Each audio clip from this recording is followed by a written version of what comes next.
Hey, bad kids. Impromptu live. Hello, hello. Welcome to Unsolved Amy Boston. And we have another Amy with us tonight. Happy New Year's Eve.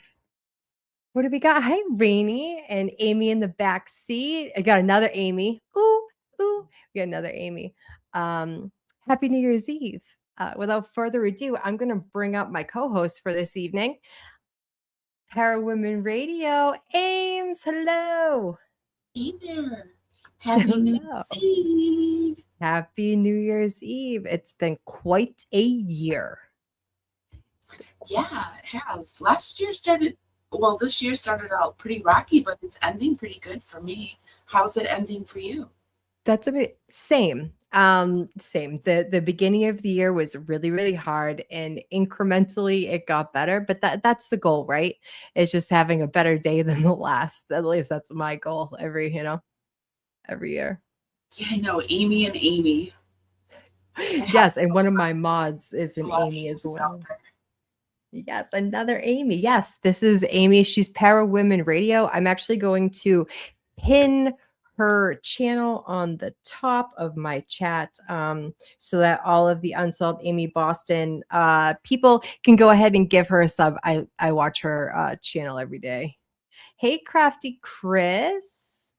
Happy New Year's Eve. So, sorry, I'm all over the place. I have ADHD. I just want to give some disclaimers, kids. We are not professionals over here on the Unsolved Amy Boston channel.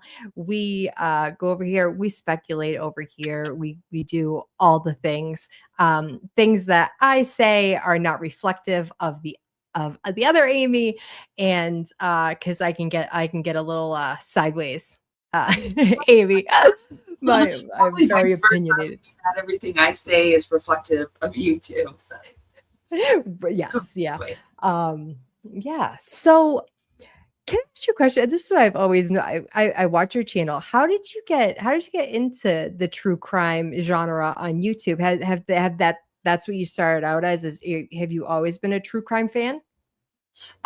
Well, I started out a long time ago over on Blog Talk Radio, and I actually did Para Women Radio, which was paranormal, and then I switched over to paranormal and horror. So I would interview like actresses and directors and stuff like that. And then like 3 years ago, I rebooted the show and I added true crime to it. Very cool. Very And I cool. moved it over to YouTube. Yes. So you were, what other platforms are you on as well for my viewers who don't know your content? I know a lot of people listen to podcasts throughout the day. So if you want to let them know where your other platforms are as well and how to follow you, that'd be great. We're all over the place, but we're mainly on YouTube, Facebook, and Twitch. But we're also on Instagram and TikTok and yeah, those other places. But when we stream to those three places: YouTube, Twitch, and Facebook. Very cool. Very cool. Yeah. Twitch is a new one. I'm not, I just actually got on the Rumble not me, not Unsolved, but I just started watching Rumble, and that actually looks like a more, because like I said, I'm kind of a loose cannon, and I do all the things over here. I shouldn't, I swear. I do all those things. But Rumble is actually something that I might be, I've never got logged on to Twitch. I'll have to do that. We'll log on to you, subscribe to you over there. And We've got a few things over on Rumble. Rumble is the way to go if you don't want Rumble and like Patreon and places where you can put your stuff up without worrying about having to use the words like you do over on YouTube and whatnot. So yeah. They're a huge censorship over here. It's gotten progressively, it like got better and then it got worse again, and that, there's the whole like cancer culture of it all. Granted, don't get me wrong. See, I'm a huge advocate for First Amendment and people having opinions and stuff. And I mm-hmm. we'll use me and you have bonded over the hidden true crime stuff, right? It's not even about the case, it's about the creator being exploitive and all of these things. My opinions of Laura Matthias, I'm not telling anyone how to think. This is just my opinion commentary. Like ugh, right? And just as much as anyone wants to come on here and have opinions and do their thing, you people have the right to be criticized as well, right? And that particular creator has a hard time with criticism and blocks it, and that's her right to do, Yeah. right? Um, Yeah, I do it. I mean, if somebody comes over to my page, I used to not do it, and I would think that I almost deserved it or free speech, so I should take it. But then I started thinking, like, why should I like um give away my sanity and my peace to somebody else just because they feel they should have the right to say something offensive to me? So I weigh it yeah. out. If I feel like it's harmful for my community and for me, I just block them. I don't care anymore. Absolutely. I totally agree. But it's kind of like that's your space to do it, right? This is your channel. You can have whatever community you want and what you want to shape it as. You don't need to keep comments and stuff like that. But people, my thing is with what you say hidden true crime, being in the public eye, that's being kind of a fly on the wall and watching how everything has unfolded.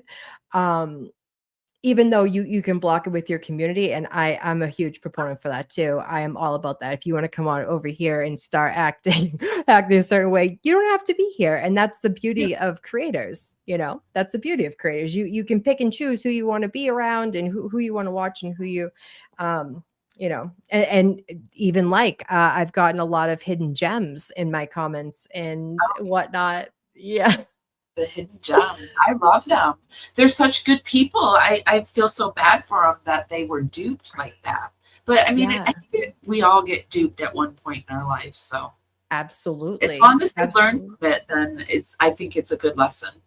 Absolutely. And and the thing is too is like a lot of there's a lot of people on there that don't actually know what's going on with said creator or any creator for that matter, right? Oh, well, they And hide it because they blindly can follow. it. Yeah. Did you see what I was? I was in one of their chats, and they were like the moderation on it. They were working overtime. Grayson must have been Yes. tired, exhausted afterwards. Hope she got a raise. I Yeah, know. gosh, I couldn't have handled all that. No. And the chat was at a crawl. Sometimes it Yeah. didn't even move for a while because people were sending out, I guess, like really long sentences, and it was taking them forever to get through it. That's Some of it hilarious. got through, and it was all on the way she looked. Like, and Oh, even the nice ones were like, "Honey, what's wrong with you?" yeah.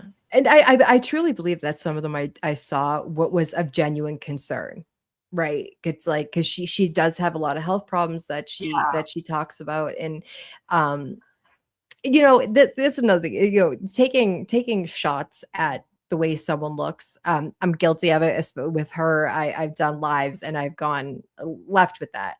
And it was I. It's the easy route to hurt somebody, right? And is it your finest moment? Was it my finest moment to talk about her looks? Of course not, right? I don't feel bad about it. Yeah, there's I'm done. no. If you come out looking like that, um, I'm going to talk about it because I was watching somebody talk about the way she looked and that, she has that Hollywood, uh, what's that frozen wife kind of look, that Hollywood look. Oh, And like the you can't, Stepford Wives. yeah, the Stepford Yeah, Wives. You can't read her expressions, and we are, as human beings, are programmed to want to read and try to look at people's expressions to figure out how they're feeling, and we can't do that with Lauren because of all the work she's done to her face. So it off puts us because and people talk about it, and I'm done trying to pretend like she didn't do that to herself, that and that I'm supposed to look away because she did it. Why can't I talk about it? I'm done nothing with to see this here. like, if I see something like, well, what happened to if you see it, talk about it, right? Like there's Right. something wrong. Right. So I'm done feeling bad about it. And I was reporting on what they were talking about. So it wasn't like I said, today Right. I'm going to talk about Lauren's face, right? It was what Right. everybody was talking about. And so I was Absolutely. reporting what was happening, and that's what was happening. So Well, and then my thing is too, right? I don't generally like I would never I wouldn't generally do that. However, my thing is that when you're attacking, see, being part of the true crime community for years, right? I've been a trial follower for a long time. It and a captivates travel me, right? tourist. Yeah, I'm a trial tourist from for through the TV, through the lens of the computer. Um yeah, and so, and you kind of like you get for me, I'll speak for myself. I get, attached to these trials and the victims and everything. And I to go after the defenseless, right? So when you're going, say, if, hidden true crime, and they're going after victims, and they're going after, the Lori Vallow, Chad Daybell, for everyone who in Unsolved, I'm sure you guys all know, but we'll just clarify the Lori Vallow, Daybell, Chad Daybell. They essentially murdered multiple people, right? I just multiple people on both in Chad's uh, orbit and in Lori Vallow's orbit, and they were children, and there's living victims, and this channel preyed on them, right? And so my thing was, it was like you kind of, I've thought the things I've said about it for a long time, but my thing was, if you're going to do this to people, then you should take the heat of, she looks like someone that wouldn't necessarily want to, her looks to be talked about. And I actually always defended John. And let me tell you how the disappointment I feel after reading his lies, right? I was under the impression that you know, uh he was evaluating criminals and sex offenders all this time. And there's two that have come out recently of ones that he has done, and much like his opinion about the Richard Allen Delphi trial, um is he the same, where there's a price tag on what you'll do, um or won't do, for that matter, right? So that was super disappointing to hear. It was really disappointing to Yeah. read and to see who he was defending, and the fact that he was defending those people, but yet wanted Christina in Yeah. prison on a tether, and she's a mother of four. And it's just Right. like, wow. Yeah, it was. And for specifically, I cover a lot of trial cases with children. And I've said it time and time again, I'm not a doctor or a lawyer or anything like that. I'm just a girl on the internet with a lot of opinions and, some educated knowledge, but just by researching and you know examining these cases in people and the psychiatry of life and the way people tick have always fascinated me, right? I think that you have you were in the mental health field, if I'm not mistaken, at one point. Yeah, um my BA in psych social. right. So the way people tick have always fascinated me. Yeah. And when when the examiner becomes the examined, right? um I would much rather someone be authentic and be like, I don't know shit, than for them to present themselves one way, and then you find out that they're like, they're allegedly the boogeyman behind the scenes. When you purport to, when you say that you're a victim advocate and you cozy up to people, and then I find out that expert witnesses get paid, Mm-hmm. and he gave the opinion of the people that he was being paid by. And so there's a price to those type of people, and integrity, in my opinion, to them means nothing. And so that was the Child of your disappointment. own to go out there and protect somebody like that and have a child of your own. I don't know. Right. Right. Well, and that was another thing too, for them to throw around the fact that like their son was having mental, if that is true, that is tragic. Yeah. Yeah. Right. And whenever he was like, whenever like my son's having, well, whose problem is that? Like, whose fault is that? Why does he know so much? Like, why is he so triggered by it all? Like, why are you putting adult problems on in an 8-year old's mind? Right. I Coming didn't from a go place back of and my own check, trauma. but somebody said they heard the son in the New Year's Eve live that they did. I didn't go back and check. I just read it in my comments. So Really? this is all alleged, but was he sitting there during, like listening to his mom and dad talk about, I think they talked about Melanie Buzzard. Oh God. Said they either saw his arm or they heard him or something. I think they said they saw his little arm. Oh God.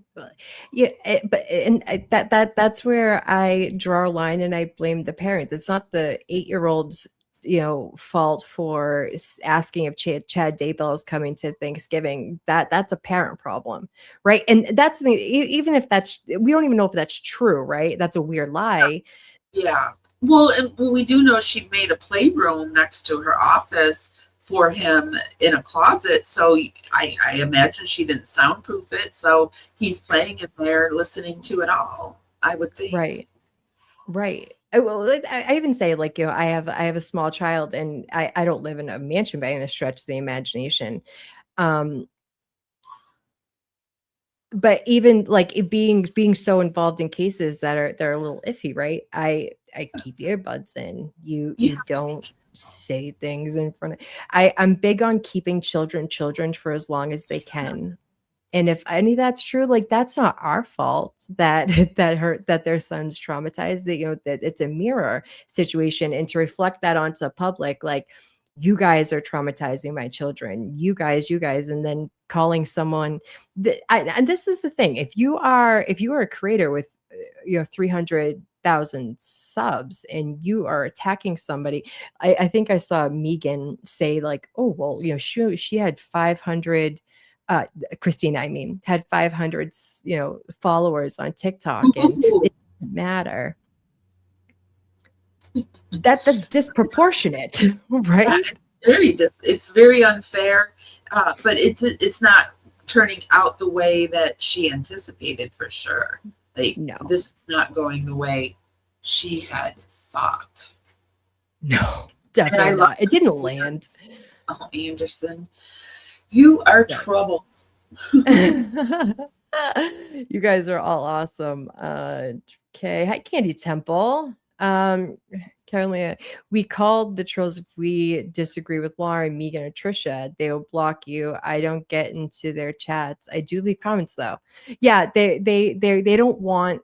I like to consider that like the echo chamber. If you have a difference of opinion, you're not welcome on their turf, right? So you can't criticize anything that they have to say or do. And that's why there's people that have come out of the woodwork speaking against them. Because like we were saying about their hidden gems, I have nothing against hidden gems, and there was a lot of them that don't know about the drama going on, right? They just take her word at face value. But it's dangerous. There's dangerous talk when you're calling a young mother a stalker and you're trying to go real life and bring charges on her and lock her up, right? And you have to be That's a huge careful problem. about the amount of people you block too. You can't just go blocking everybody because then you won't have anybody, right? So, I mean, Right. it has to, for me to block someone, it has to be really bad. I don't just feel, I'm not just like, that feels like bristly to me. I'm going to block you, right? But that's how they act. Like if they don't like you, they will just like, if you talk about anything they don't like, they'll block you. It's weird. Right, right. And that's kind of the delusion of we'll just say creators. We want to just use them because there's a ton of them like that. They only want people that reflect back to what they're trying to present to the world. Critical thinking is just not okay in their book. If you have a mind of your own and think for yourself and have your own opinions about them. Listen, not everybody is likable. Not everybody is going to like everybody. I stopped watching them years ago. For much of the reasons I've spoken about. I didn't know the half of it clearly.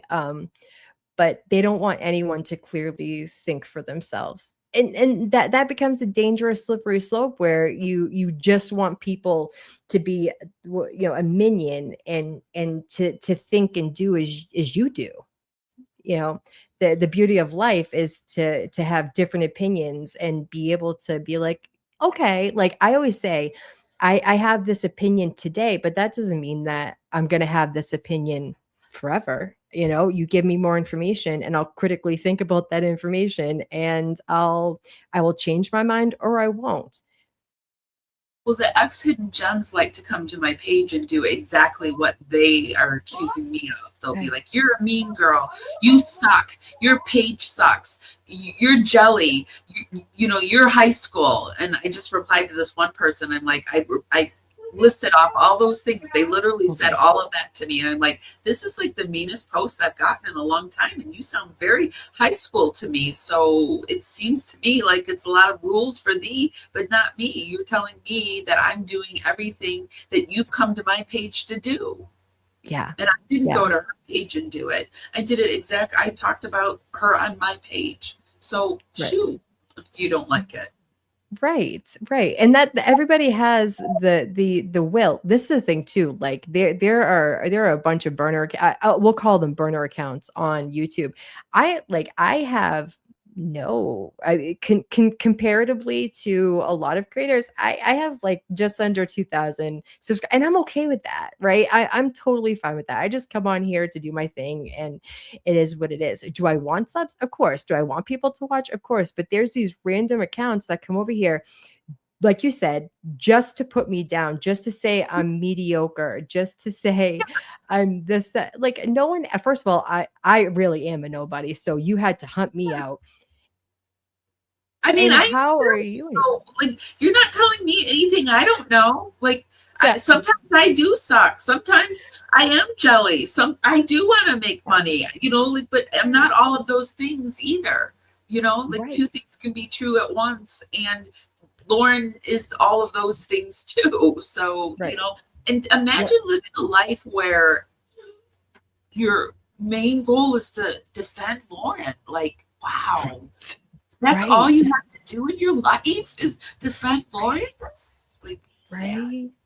It is sad. And the thing is too, is like these people, not for nothing. Like I love all my subs. I love all, and I know quite a few, and there's new ones that I absolutely adore. And I want people to want to be here, right? I don't want, and my thing is misleading to gain popularity and to gain money. If I have to be inauthentic to gain money, to gain subs, to all you can have it.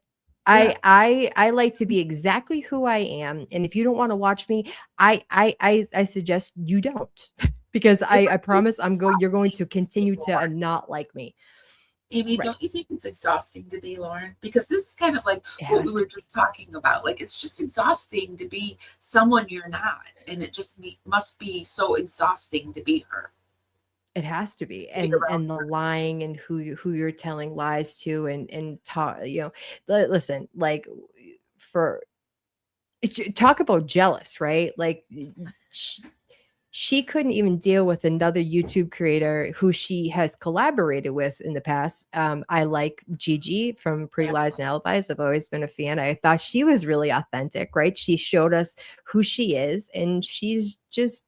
Of course she wants to make money just like everybody else. Of course she wants subs and to get on. Of course, and that's okay. There's nothing wrong with that.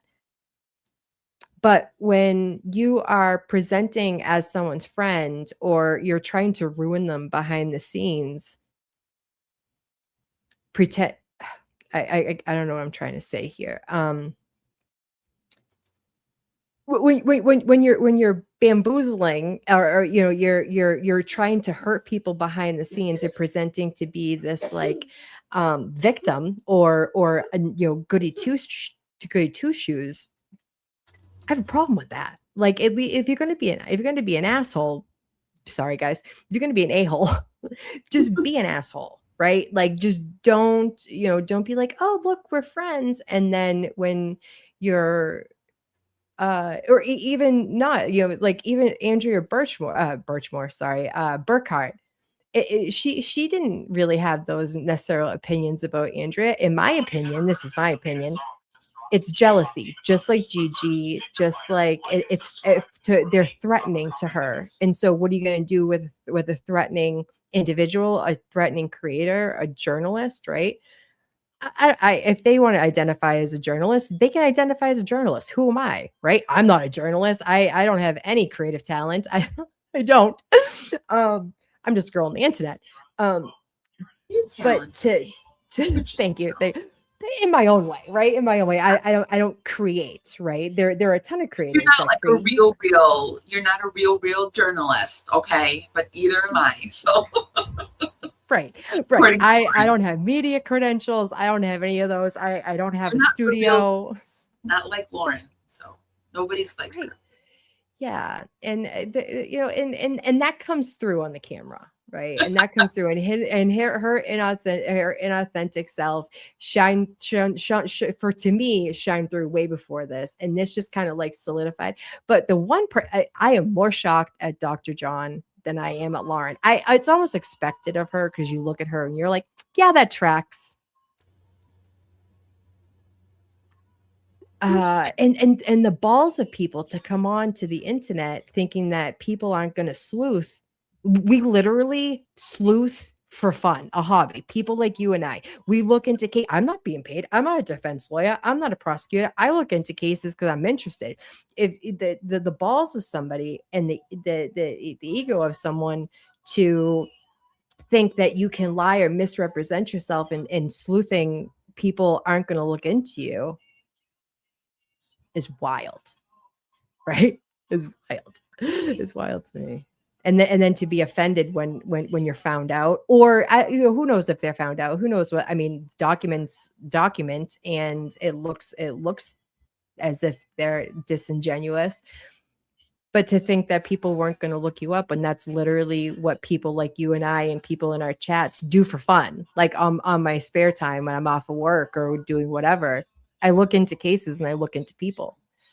Yeah. So I mean, that's what people do for shits and giggles, and even lawyers on their free time are doing it. And, professional police officers, detectives, everybody's doing it. It's like everybody does it. Right. Everybody. Yeah. So let's kind of shift gears here. What were I have my trusty notepad here. You gave us the idea of this. 2025.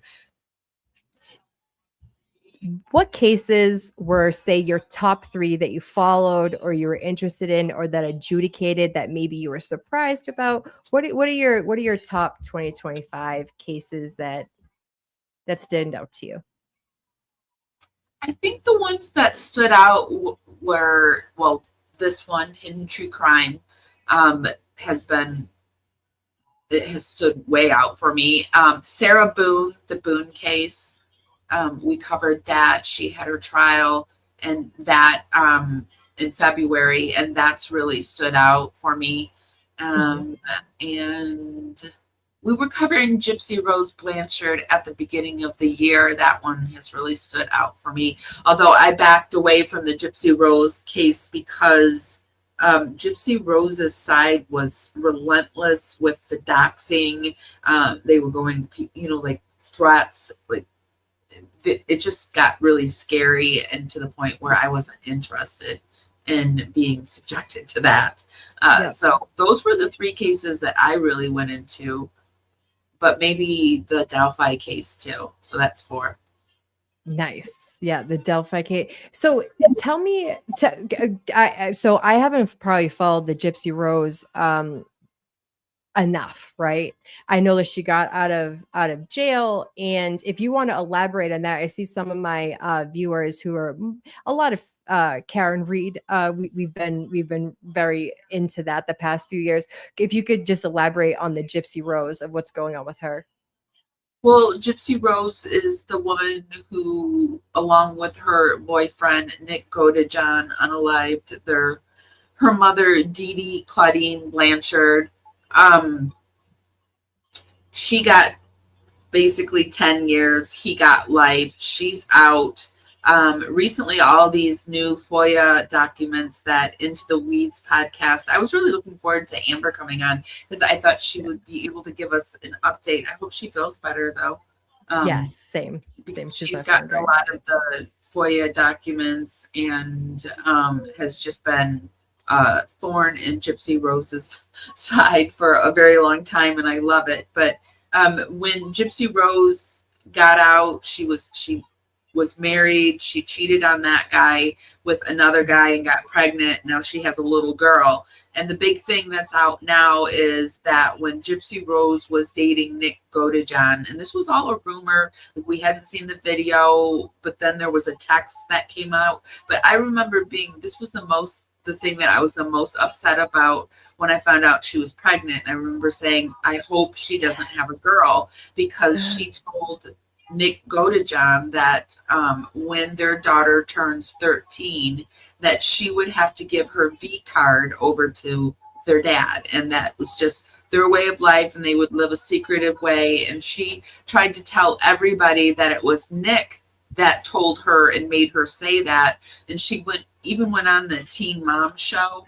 I can't remember. Did she?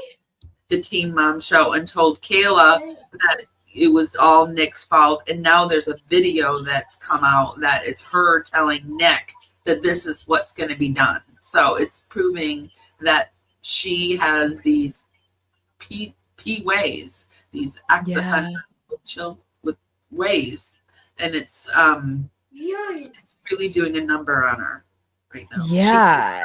She gave her 9 million TikTok to her friend Bree, who just got arrested for having rugs, the M1, the ME. Yeah. Okay, yeah, that one. So the stuff that makes you not blink. Yeah. They're calling her Bree with the rugs.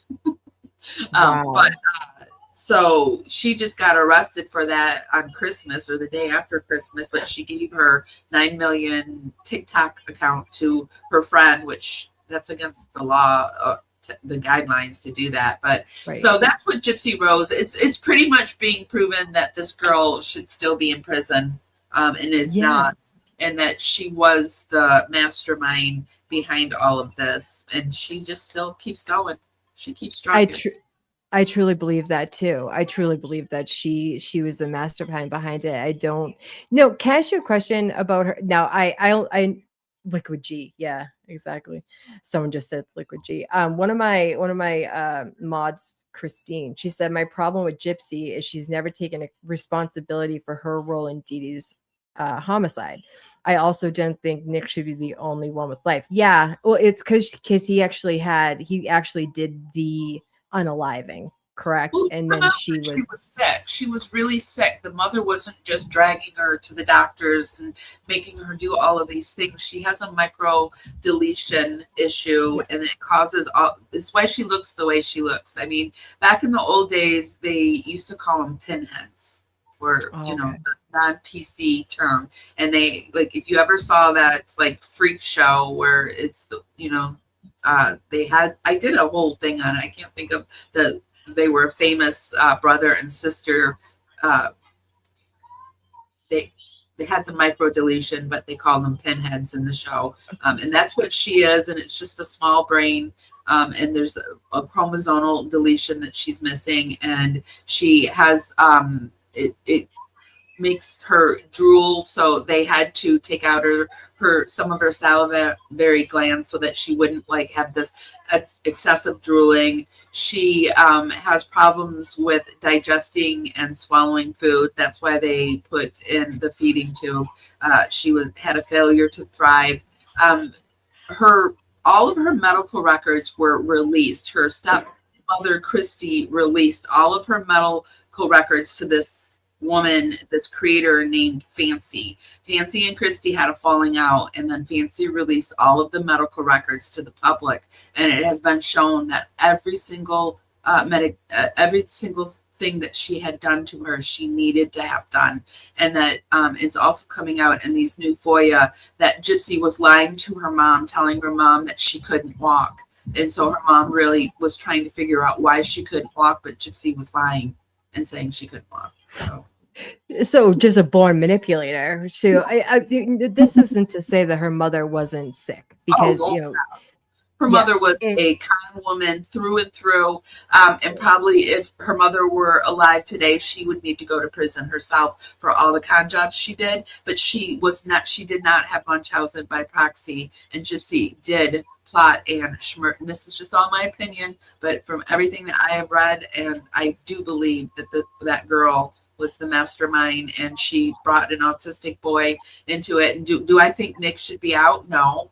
But I don't, if anybody should be out, it would be him over her. Because I feel like we put Manson away, but we didn't put Gypsy away for life. Right. Because she pretends to be this little girl. She has this little girl persona. So, anyway, Yes. She's a sicko. Oh, Cashew, that was another thing too. Whatever. So she had come out that she was pregnant with her ex-husband that she cheated on with, and I don't know who the father was supposedly was. She did not have a child. Can we all take a sigh of relief for that? Not saying that women don't deserve to be. Gypsy, she does not have a child, correct? No, she does. She has a daughter. Oh, she does have. I didn't know that she actually gave birth to the daughter. She gave birth to a daughter. She has a daughter. That is horrifying. And the daughter just turned 1. So she's got 12 more years. That's horrifying. Yeah, that's horrifying. I didn't realize that she actually had the baby. I remember her being pregnant. This is how out of touch I am with the Gypsy Rose. I have followed it minimally in the past few years. I didn't realize that does she have custody of said child? Yeah. But it was rumored, and this is coming from Nina, so she always says that they're breaking up, so you can take it with a grain of salt. But she did say that Ken took the baby after seeing all of it, took the baby and like they're separated right now, and he's going to use the tapes to get her. But I don't know. There's also him like 2 weeks when they first started coming out, he was saying, good, I hope they all come out. So I don't know. Wow. In every case that I've gotten into, it's like an onion that has to be peeled back, and there's so many layers to sickness, right? The hurt. Yeah, and this case is really like trailer trash. It's just really trashy. There's just so much trashiness about it. I could tell you like so much trash about like the bad behavior behind creators and Gypsy and her friends, and just the low blows that everyone has gone to, and all for what? This girl who basically murdered her mom. I can't even imagine defending that. Right, because the kid would have never known anything or been put up to it. And if you love someone with autism, that there's levels of influence and vulnerability and easily influenced. Not all. There's a spectrum, right? He didn't want to do it before it happened. It's like, can't we just run away? Can't we just do something else? And she's like, no. Right.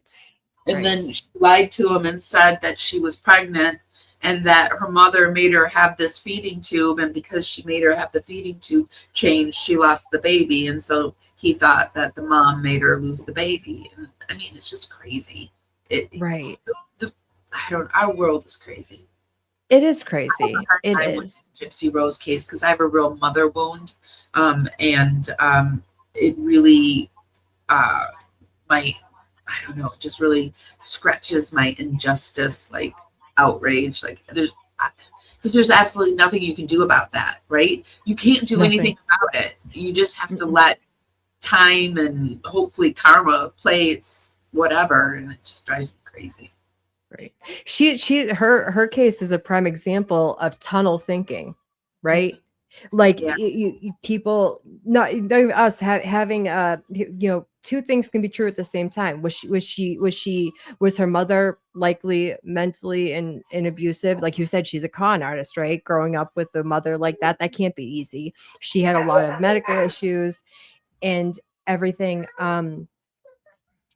But she too, hold on one second. One moment.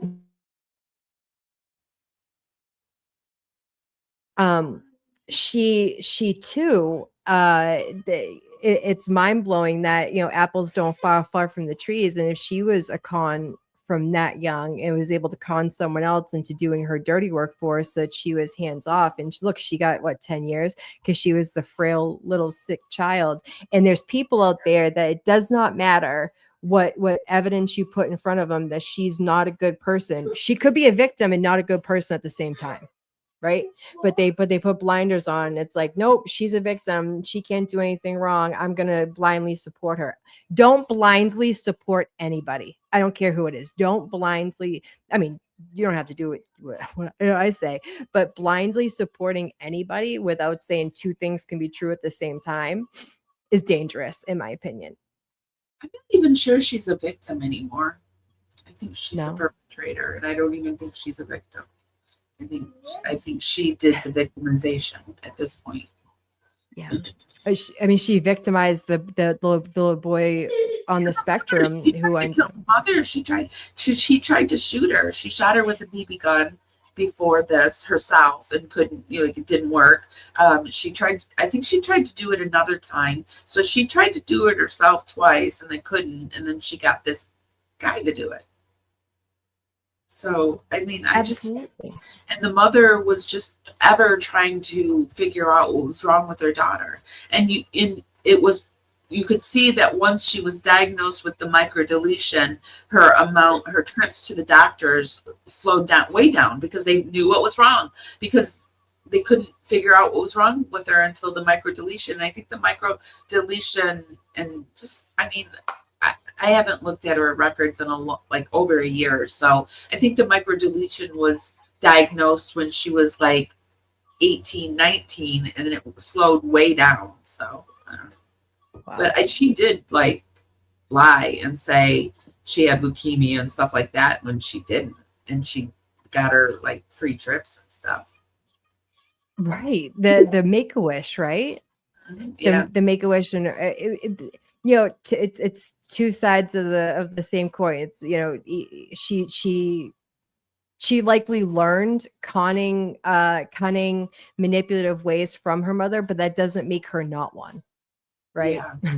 That doesn't, and she assisted. There's no way that you're going to tell me that, that a young person like that, because how old was she when the mother passed away? 20. She Or was about to turn 24. Okay, so she was older. So you're not going to tell me, maybe when she was like a toddler, she didn't know that she was going to walk, but when you're a school age and your wherewithal, she knew that she wasn't ridden to a Well, she was the one wheelchair. that told her mom she couldn't walk, and her mom believed her. Okay. I think you just said that. My apologies. My apologies. Right. Okay. So, No, it's okay. she preying on her own Everything that mother. you believe, like, you just have to wipe everything that you believed about Gypsy. That like everything you think that she's a victim of. Tell me, and I could probably tell you she's not. Right? I could tell you otherwise. So you just have to believe that Gypsy Rose is, I believe, is a psychopath, and that her mother was a grifter and taught her these ways. But I think her mother was terrified of Gypsy, and she created a monster by giving her everything she ever wanted. And That's so interesting. and she was getting all of this medical stuff, but it's coming out that she was like selling it on, like she was selling this stuff. So, I mean, that's more grifting on both their ways, and they were using substances together. And yeah, it was an unhealthy relationship, but nobody deserves to die. The enmeshment. Yeah. I mean, she could have just walked away. right? She could have just went off with the boy, I mean, right then and there, she purposely, in my opinion, this is all my opinion, speculation, don't come for me. I'm not a lawyer, I'm not a doctor, I'm nothing. This is just my opinion as a girl that watches a lot of court cases. She seems like she knows exactly what she's doing. Yeah. She's As good soon at as she came out of, yeah, she's so good at it, and she plays the victim really well. Where have you seen that? A lot of it. people who played the victim are also are in my opinion that I've seen, they're usually the worst ones of them all, because you have to be like, if look how sad I am, don't you see what they're doing to me? Meanwhile, they're the puppets orchestrating all the chaos in the background, right? I How just many think times have we people seen are that time and time again? incapable of changing. Like they're just incapable, and they just have like a psychopath will do what a psychopath does, a narcissist, whatever. They will do what they do, and they're just incapable of it. And we're always trying to wrap our minds around like how, why, but they just once you just get to the point where you're like, well, that's just they're just not given that ability. Like there's nothing that if you believe in God or whatever put in them, they just don't have that ability, and they will never have that ability. Then it makes it a lot easier for me. Yeah, the psychopath mindset has always fascinated me, because as someone with anxiety who's like hyper vigilant to like all feelings and like absorbing other people's feelings around me, and having a conscience, things that keep you up at night, right? These people have no conscience. They do not, they do not take you into consideration whatsoever. Like it just the thought of it doesn't even cross their mind. And that's the most dangerous personality disorder to have, right? Is to not have empathy and not be able to put yourself in someone else's shoes and care whether you hurt somebody. I came across this video about this psychologist who is a psychopath, and she told about her childhood and growing up, and just like really not having like didn't have the ability to care or feel for other people, and that she knew she didn't feel the way other people feel, and she did engage in criminal behaviors at one point in her life, but then she realized that it was more comfortable to live in society under the rules of society. And so she doesn't engage in those behaviors because it's more comfortable for her to engage in societal rules. And that's the only That's reason so she does it. interesting. Not so it's comfortable for us or any, it's just more comfortable for her, because I think she got in trouble and had to spend the night in jail. And she just realized that wasn't for her comfort level. It was all about her. Like, not that I did something wrong, just that it was very uncomfortable for me. That, hey, you got to get there some way, right? And it's Right? like Yeah, if people yeah. would do societal norms, yeah, because there's some people that really just don't get. And the thing is too, is like when people think of a psychopath, they think of the Brian Kobergers of the world, right? The John Wayne Gacy's, the all that. No, there are psychopaths that live among us and walk among us and are at your job and are at the grocery store and are it does not take a serial unaliving in order for you to be a psychopath. No. They're everywhere, right? And so the fact that she could even identify the fact that she's like, well, this is making me uncomfortable. How dare you make me uncomfortable? So she had to conform, or said person had to conform in order to make themselves feel. That's hysterical. Yeah. Hey, Yeah. self-awareness, right? Yeah. Some She self-awareness. was very aware. But Gypsy Rose, I think, is that. So, yeah. What about you? Cases of the year? Cases. So okay. So 2025 seemed like the year of the plea deals, of really big cases that I wish, for selfish reasons, I wish that I found out all the information about, because I'd followed them since day one. Brian Koberger, Stephen Stearns, right? Those are really hard cases for some people to follow. I get it. Those ones, they pled out, and stuff. Yeah. So that was a little tough. Not tough for me. I feel you know, because it didn't dawn on me that like the Koberger, the families of the 4 kids, we have just as much information as they did. And that breaks my heart for them, right? Yeah. Yeah. Well, the Koberger, the Idaho 4 is a crazy case. It's so scary because, you know, where I went to college, I lived in a group house like that with a bunch of people, and it did make you feel safer knowing that there were people all around you, but seeing that, it's like, oh my gosh, we were so unsafe, and we were supposed to lock the door at 10 and nobody ever did. So, ugh. Yeah.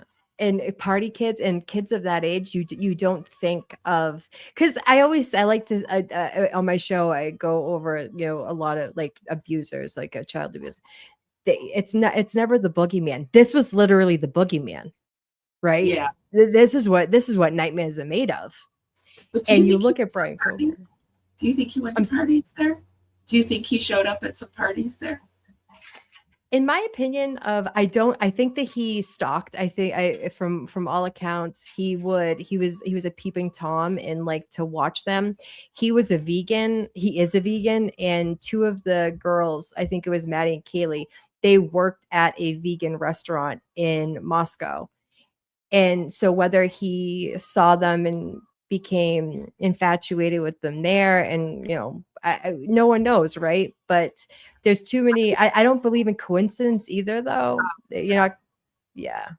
I don't think that he had the social cues to actually go to. I have weird theories that like are based in like nothingness, but I believe that Brian was after Maddie, because after I saw Maddie's boyfriend, I was like, oh, he was going after Maddie, because Maddie's boyfriend was a little nerdy. And this is just how I put it in my, like, I could just see Brian seeing this boyfriend and thinking, if Maddie will go for a guy like that, she'll go for me. Like, so I always thought that he was going after Maddie. That was my personal opinion. Yeah. Yeah, I totally agree. And, they say too that, Dr. John said he wasn't an incel and this and that. He gave him way too much credit, and it was almost uncomfortable for me, Amy. It was uncomfortable for me to hear it. But the incel nature of him, where he also thought that he deserved better than the probably the women, because he wasn't an incel where he didn't get offered relationships or fornication or anything like that. That wasn't the case. He thought that someone like Maddie, and this is my opinion, someone like Maddie or Kaylee, like he deserved that. Like, why don't you like me? Why don't you see my greatness? Not saying that someone like him can't get someone as attractive or as stereotypically attractive as they were, but in his mind, he deserved a girl like them, and they didn't like him. Maybe if his personality was like good, he could have got somebody like them, but his personality was like rotten to the core. And also, I want to say Dr. Yawn did a really horrible job on analysis with Sarah Boone. The analysis was horrible. He like propped her up and was like, I feel like she learned something in the 4 or 5 years she was in jail waiting for it. Are you kidding me? She went through like 7, 8, 12, 50 lawyers. I can't even, she's on 13 right now. What did she learn? Who are you? Are you really a doctor? Because right. Anyway, I agree. And too, and this is, people are like, oh, people use their time to rehabilitate in jail. No, they become better criminals in jail. Yeah. And this is my opinion. This is my experience with criminals, and from what I've researched, there's you can't rehabilitate someone whose interest is in children. That's a deep-seated, my opinion. I'm not a doctor, but from what I know, there's no pill for that, right? There's no fixing that. Sorry. One of your viewers, Nick, his analysis of Koberg was discussing. Yeah, it's almost like he's symptom, right? He was a simp for, just like he's a simp for God, what's the other one? Yeah, it's on the tip of my tongue. I can't remember, but he he was an apologist for Kohlberger, and he was like, "Oh, well, it's almost like he identified." This is the vibe that I got through the screen. That he okay, hold on, wait, back it up, Amy, back it up. So when Lauren Matthias would talk about Chad Daybell, right? I don't know if you I don't know if you ever watched them, but I watched them back then. And Lauren would make fun of Chad Daybell's physical appearance, and he looked like a potato, and he was unattractive, and all of these things. Now, there's someone for everybody, right? There's someone for everyone. But John She would make and fun. Chad look a lot alike, so that's funny. Exactly. And you could tell that how uncomfortable it made John. You could Because tell, like somebody he'd be like, brought the guy from the Family Guy called Chad, and I always thought John looked like the guy from the Family Guy. So. he does. Actually, he looks like Gypsy Rose's mom. If someone put them two together. That too. Oh my God. They're like, and actually Gypsy Rose's husband, the one she cheated on. Yeah, I was just thinking that, which means he looks like Ryan. Yeah, wicked. Yeah. And so, mother. Yeah, 100%. Yeah, and so but so with her, it was almost like John was like like he was like it was uncomfortable. It was weird. Like, he was simping for Chad Daybell too, who thought that he was a prophet and like thought that he was smarter than everybody else. It's like the projection factor of it all, right? Yeah, Chad to me seemed like somebody who was like a prophet pushed into it and then got a little greedy with a little taste of power, and then that's what happened. I don't think that Chad set out to be a cult leader. No, the perfect storm of horribleness. Like I don't think he's that smart. No, I think Lori's smarter. Right, but right. Yes. So you followed the Karen Reed. So Karen Reed, I didn't follow at all. Oh Lord, honey. This is yes. I came on to the following the Karen Reed case. I obviously am from Massachusetts, from Boston. I live in Norfolk County. Yeah. And it happened in this county. There was nothing as sensational as these cases necessarily, but corruption, right? Boston in general has a long history of corruption. And it does. The good old boys, right? Yeah. The Wire. Yeah, exactly. Thin blue line, everybody covering for someone, whether it be directly or indirectly. And there were a lot of police at this house. That Officer John O'Keefe, who was a Boston cop, he was found dead on the front lawn of another Boston police officer's lawn. There was an ATF agent there that night. The family whose lawn John was found on, God rest his soul, was a very connected family in Canton, Massachusetts, which is right outside of Boston. And doesn't it seem like I'm the only one in the world who didn't follow it? I feel like I was. Yeah, that could have been a very divisive case as well. People had strong opinions about it. I'm one of those people have strong opinions that Karen Reed is innocent, right? Oh, and you thought? I was just gonna ask. Well, what did you think? Was she innocent or guilty? Yeah. She was set up. It was. It's like that us or them. Turtle Boy and his. How did he get involved in that case? Turtle Boy is a local blogger, right, or journalist, and he has had an article. He's written articles for many years, and he has exposed just bad behavior around the Massachusetts area, right? So he's been doing this for a very long time. So he's done local cases of corruption. He's actually exposed the Mass State Police overtime scandals and things like that. So he's a local journalist here. And he got information about the Karen Reed. I remember the day it happened. It was a snowstorm, and it was like, oh, that poor girl. She hit her boyfriend with the car during a snowstorm. Like, tragic, right? Yeah. And yeah, so he got information from a third party and started doing investigating the case, and was given, just like every other journalist, have sources. And he has a YouTube platform that was much smaller back then.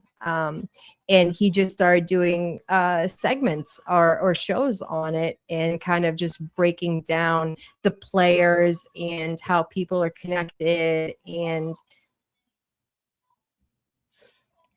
essentially it morphed into a movement of and Aiden was the journalist that was uncovering everything on his YouTube platform.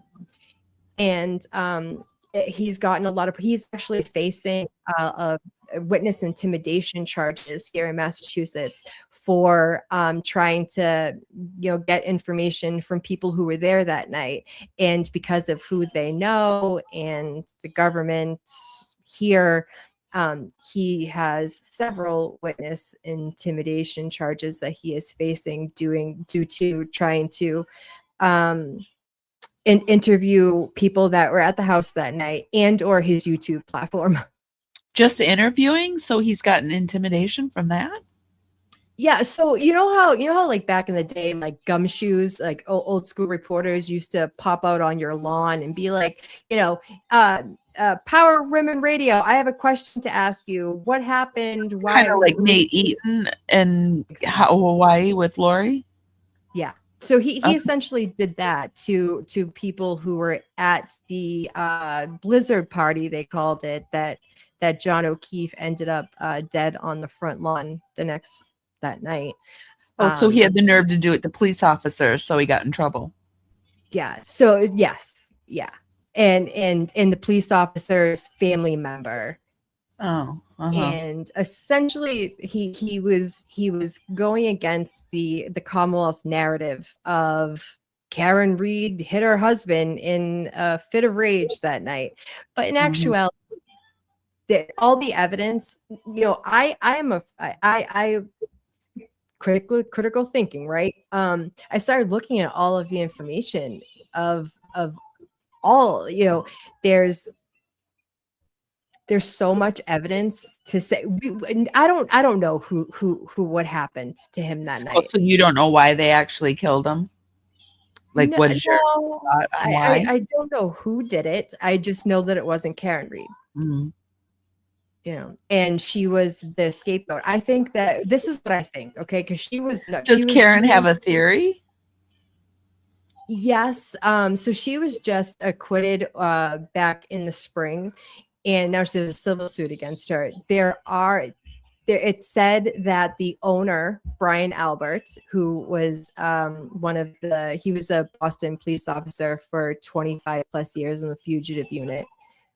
One of his friends, Brian Higgins, who is an ATF agent in Boston, was also there, and he was and he had a crush on Karen.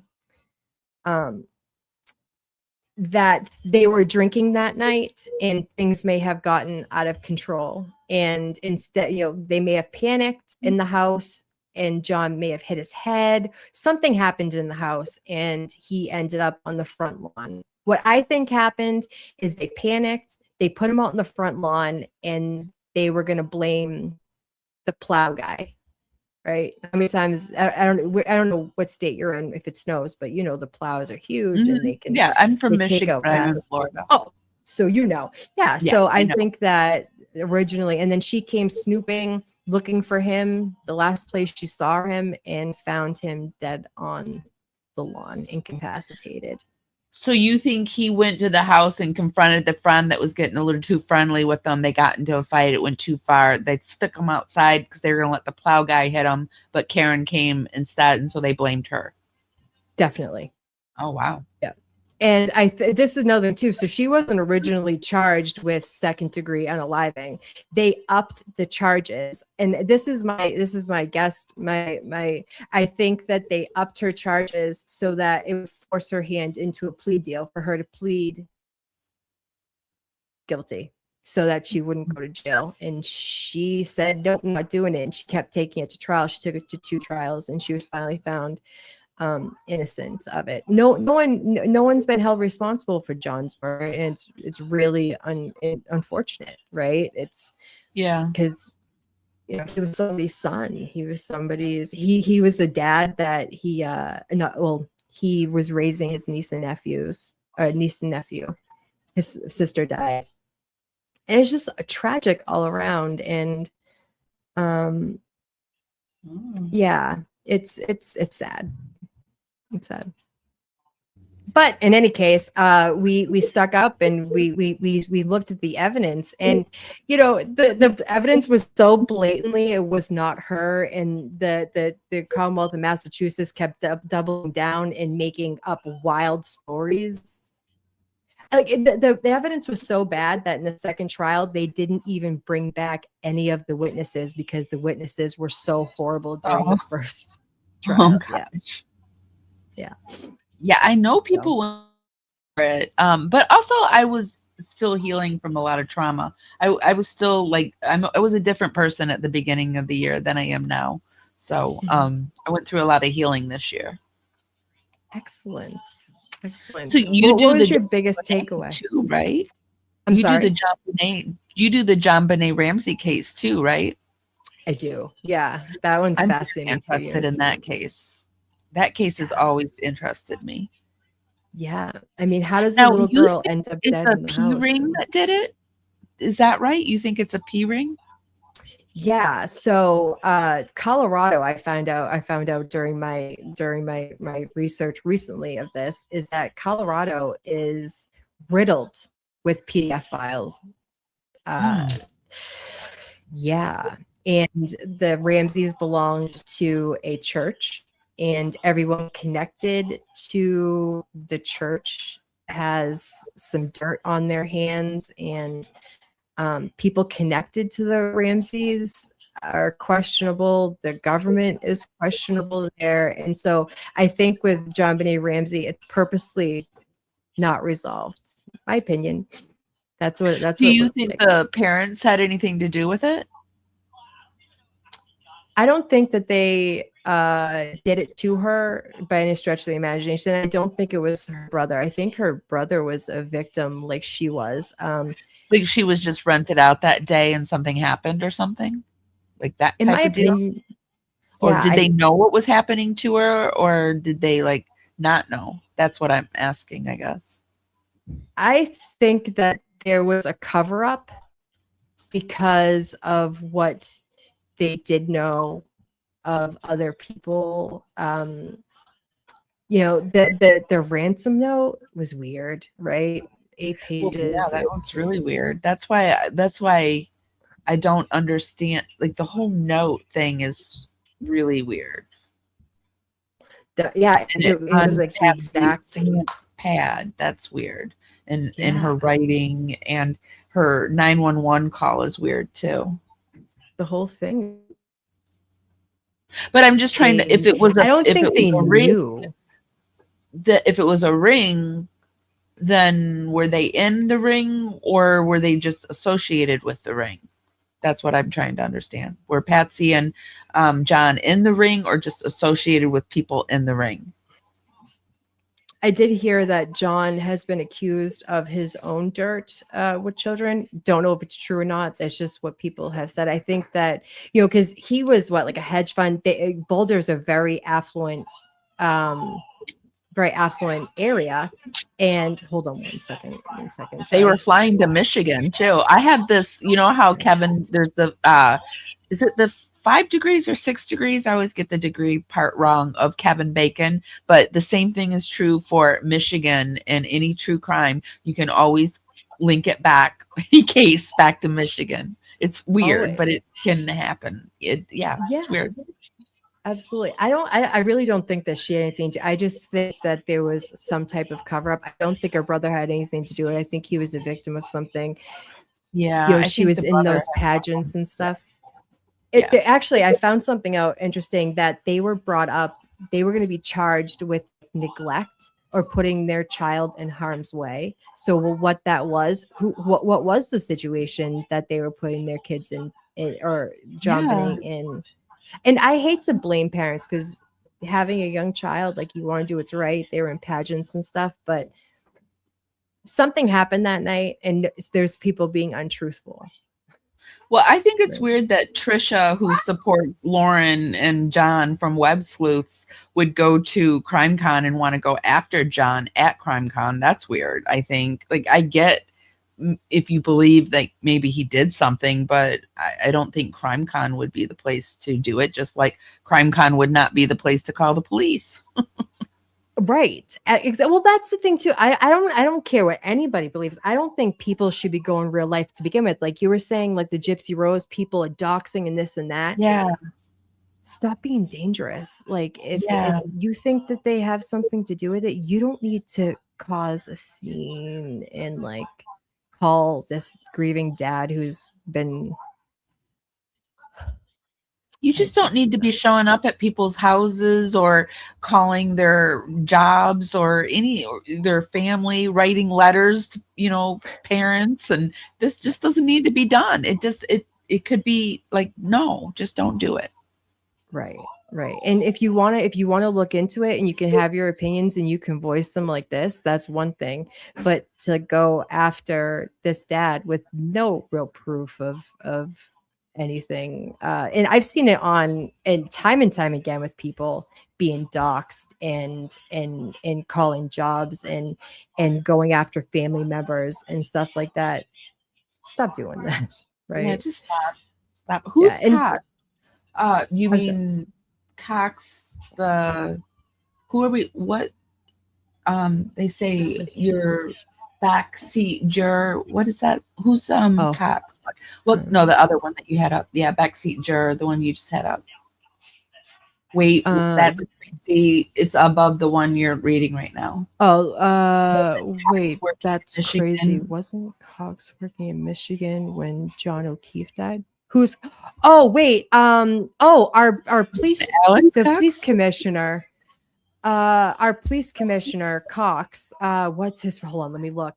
He's our police commissioner Well, and even he was Epstein has ties now to Michigan. Like, the first person that he trafficked is supposedly from Michigan. So, like, I'm telling you, try it. You will find every case you look at, if you tried it, it will link back to Michigan in some way. It's weird. But I never crazy. tried it with other states because I was from Michigan. So maybe it's like every state you could link something back to it. I don't know. But Michigan, you can do it. Right, and not for nothing too. The Ramses, people are like, oh, they're connected to Epstein. Well, he was a hedge fund person, and Epstein was a financial advisor. Just because they were in the same room together does not make them associated. A lot of people try to stretch and try to make something out of nothing. Yeah, I don't know. I Uh, haven't looked deeply Boston into it. Commissioner. But Yeah, yeah, it was right. some kind of boarding school that in Michigan that he plucked her from. To my backseat juror aim, she's 6 named me too. degrees. She just said six degrees of Michigan. That's funny. Michael Cox, he's the Boston police commissioner. Um, Yeah, I don't know if he was in Michigan before, but he has his hands in Karen Reed too, trying to like trying to tell officers not to do the right thing, right? Don't tell what you really know or what you saw or whatnot. Stay out of it, right? Um, you could be guilty by omission. Like if you don't Yeah, try to help somebody, you're guilty by omission. So it's all another thing. You know what? Another case that fascinated me. I don't know if you followed it. The Puff Daddy Sean Combs oh case. yeah, that was a crazy one, huh? Mm-hmm. That was a I good think one. I think he's going to get out earlier than sooner, or sooner I than think so later. too. I mean, Yeah, I think, 100%. which is terrifying for the people that went and testified against him, I would think. Mm-hmm. Absolutely. Absolutely. And that's kind of like what the more power you have, the more you get away with, right? Even when you have evidence right in your face, people still have willful ignorance, and you're just like, well, but he makes us money. Yeah. Scary. Are there any cases that you're looking forward to? Yeah.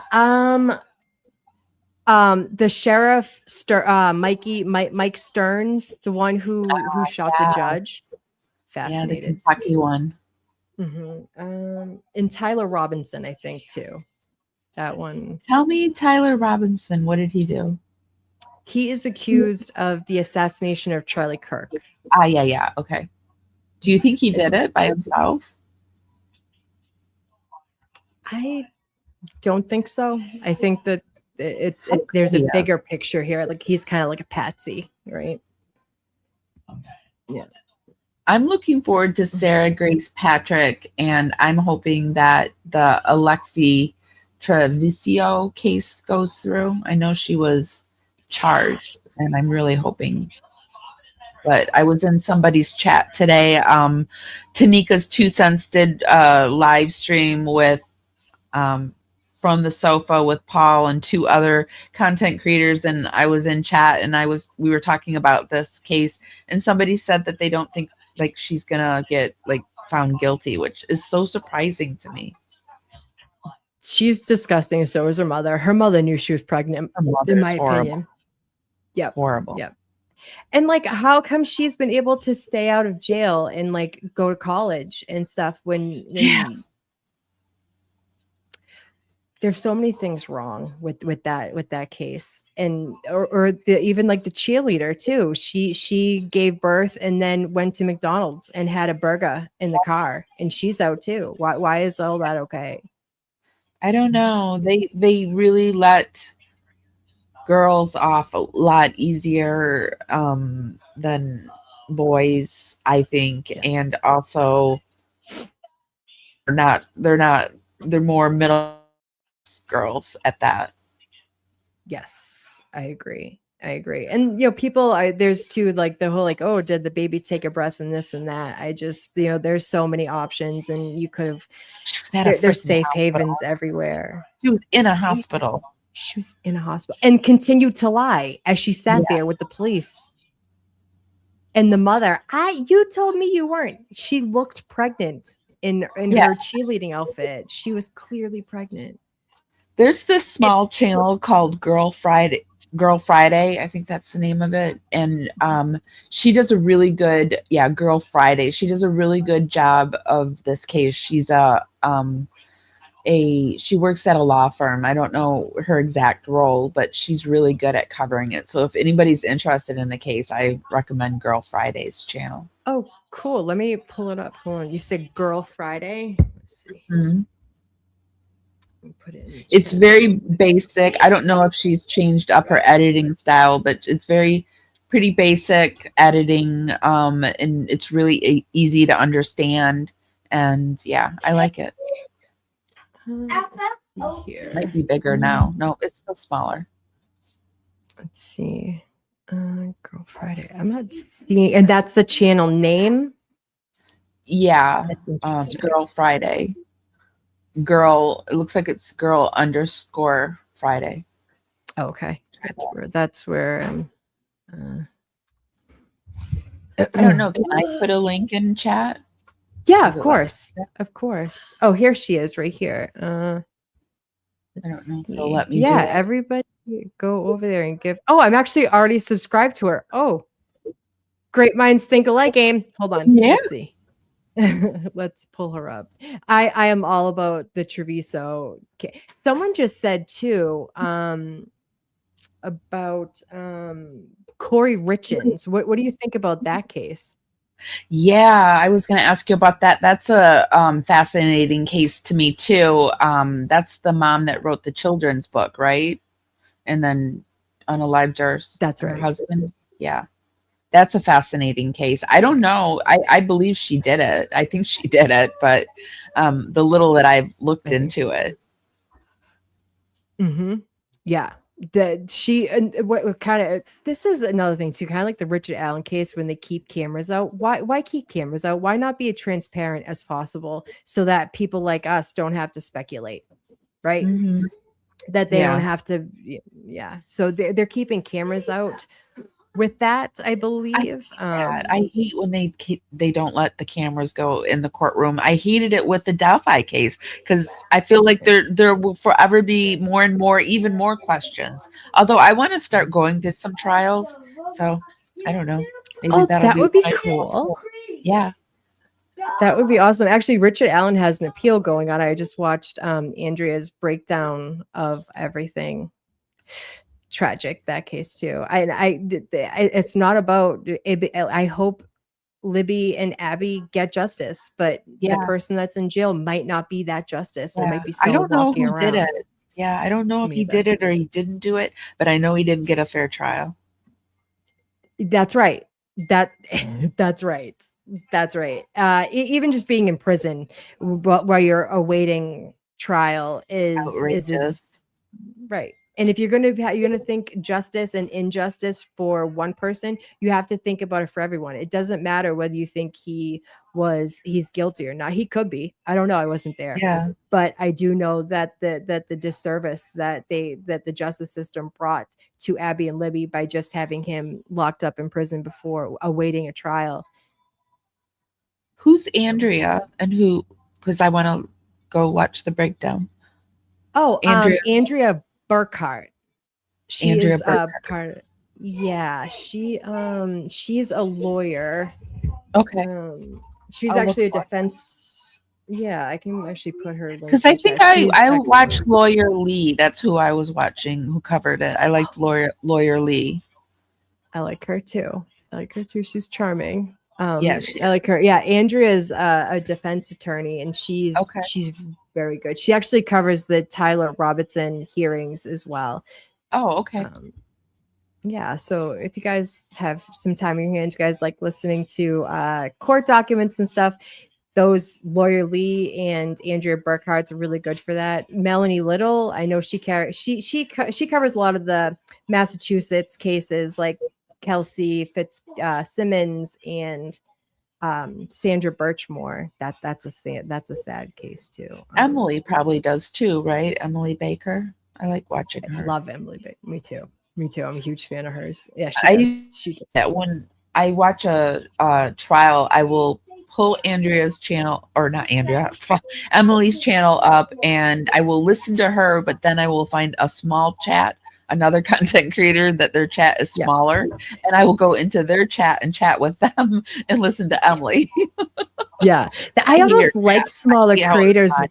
for that. Yeah. Yes, I like smaller chats Mhm. opposed to bigger chats. Same. Same. If I'm just listening, that's one thing, but I like to, for me, I'm a chatter. I like being in chats. I like getting people and bouncing things off each other and be able to see each other. Yeah, Chats that go, are yeah, I don't like it. they're Yeah. tough to be in. Yeah. All It's not right. fun because you're really just watching and trying to read.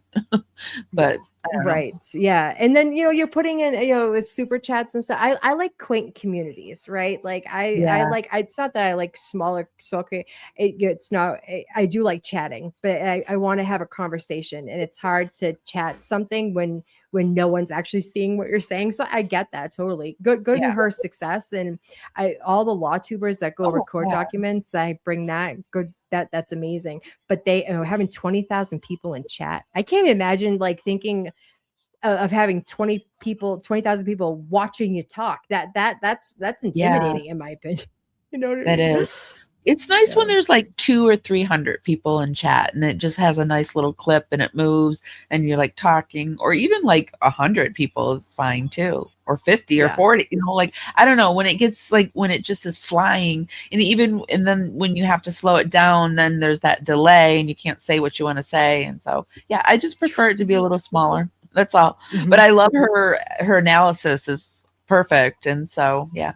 Yeah, she's good. But with I think she's a civil attorney too, so it's like breaking down the documents. One thing, like Emily Day Baker has a huge chat. I don't think I've ever chatted in her chat before because of that. But it's their aspect. But at the same time too, I like watching other creators who aren't lawyers, who don't really have anything, because you kind of hear from a juror's perspective how people like me and you, who we called to jury duty, are looking at the evidence. Granted, we hear a lot more than you would during a trial, but I like that opinion as well. Have you ever done jury duty? I've never been picked. I've been to jury duty, and I always get excluded. How about you? I got picked once. I got picked. Was it Well, good? so I'm from Michigan, and it was these two guys. They stole some scaffolding on Gratiot, and they tied it to the roof of their car with a shoelace string and drove down Gratiot with the scaffolding. And the one guy had been convicted and was doing his time and was there. He testified, and then, I mean, it was like a no-brainer. I mean, the guy was testifying against the other guy. They had like pictures of him driving down Gratiot with a scaffolding That should be in a shoelace. prison and being like, what are you here for? And like, scaffolding. Stole some scaffolding, tied it to the roof of the car, drove down Gratiot. Like, what idiot. Oh my god, right? They're probably drunk or something. That's I mean, people, and that's thing too. Like when you get picked for jury duty, you're not going to get all these like sensational cases. You're going to get the scaffolding or the pickpocketer on the tee, or you know. Yeah, and my mom at the time, I was only 19, and at the time my stepdad was a police officer, so she was like, just tell him your dad's a police officer and you'll be excused. And so that was the first thing I said. My dad's a police officer. Nope, I was picked. Oh my god. Yeah, one time I went to jury duty with my sister. I was really young. And of course, I probably, it was in like 6th or 7th grade, and she was like, "Come on with me." Didn't she get picked? I had to sit there the whole day, just like wait, because when you get picked, you just got to go. And Yeah. I sat there all day and kind of like took in the surroundings and stuff. It's very interesting, but it's like a civil trial with like a slip and fall. That's what I'd be picked for. I wouldn't be picked for like the Karen Reed case. I'd be picked for the slip and fall person trying to get the scaffolding case. The scaffolding case. So you said you want to go to trials. What kind of trials would you be into? Are there ones in Michigan that you'd like to go to, or would you want to travel?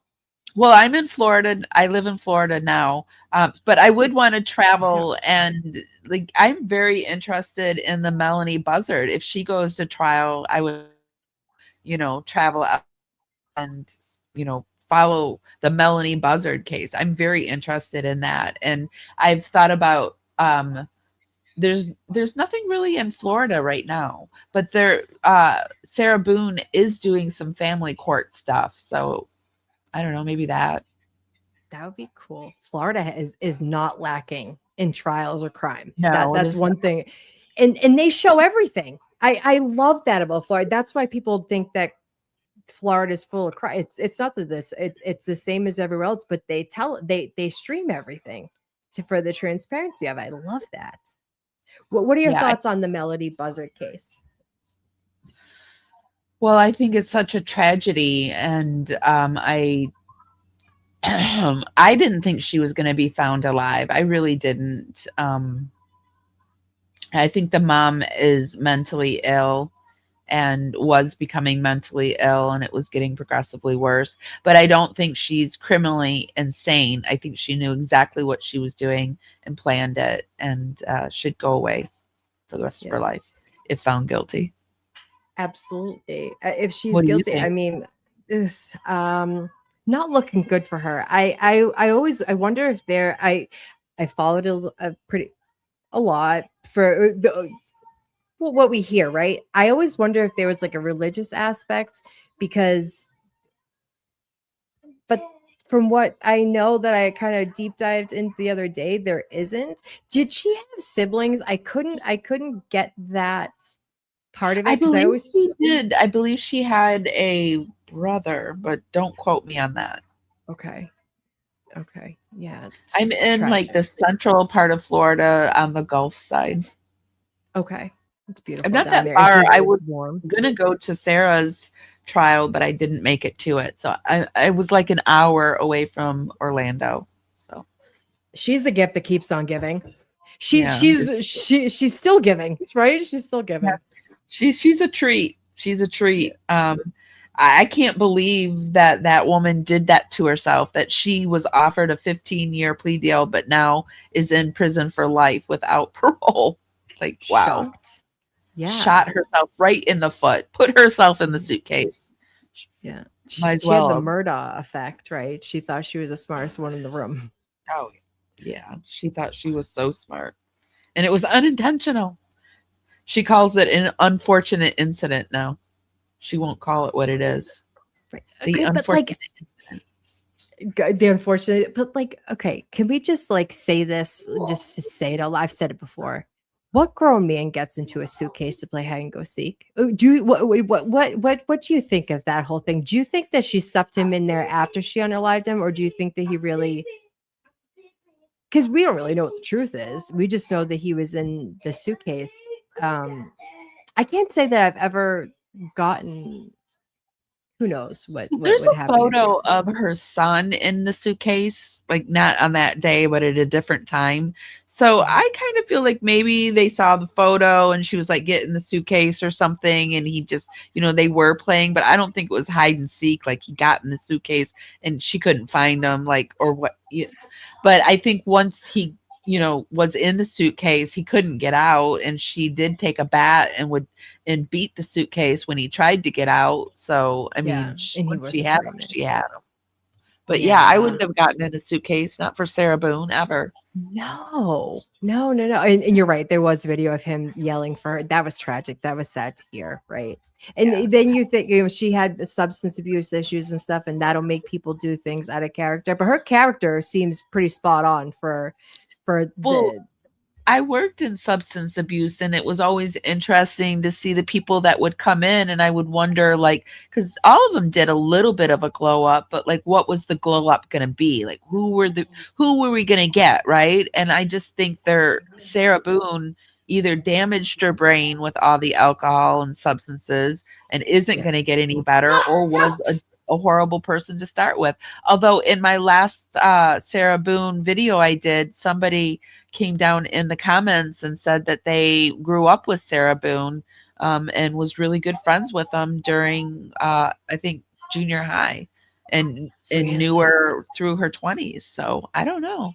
Wow. Yeah.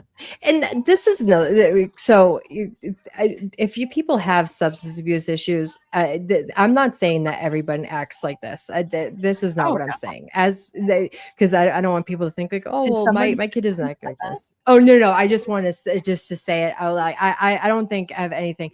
But if you people often, this is my opinion. This is from my experience.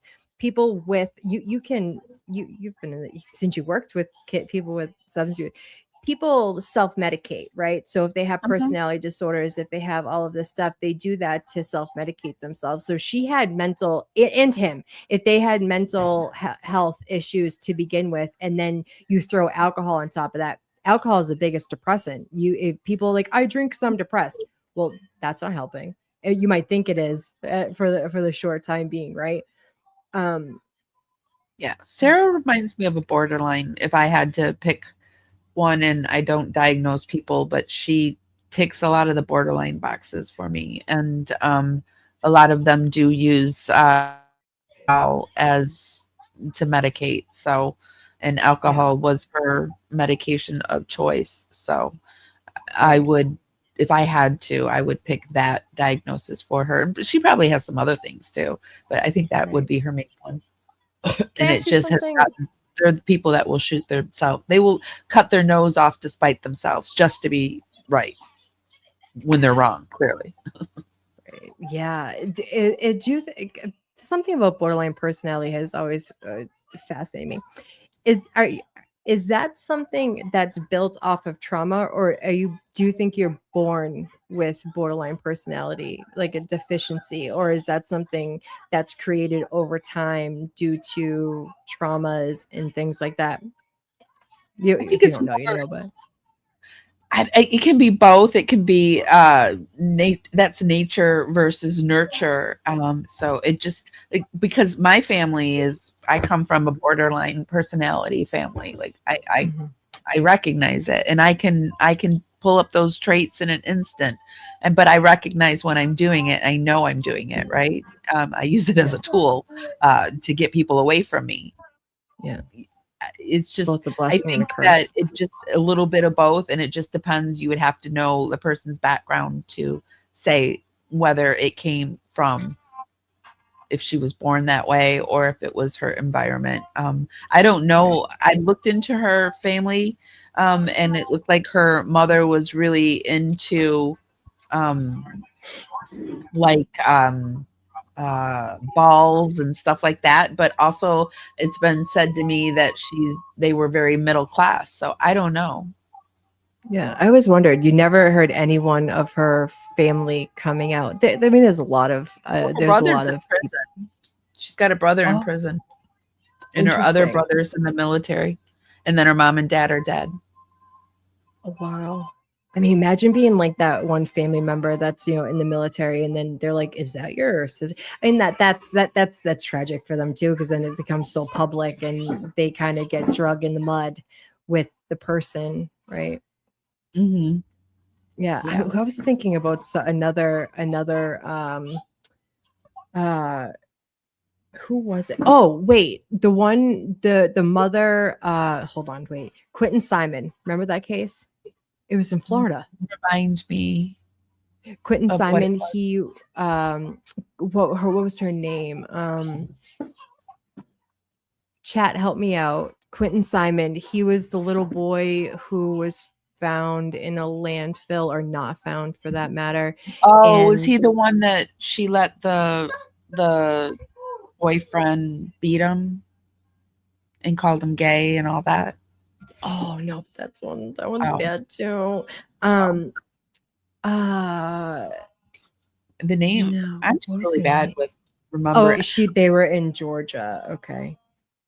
Um Oh, I thought it was in Florida.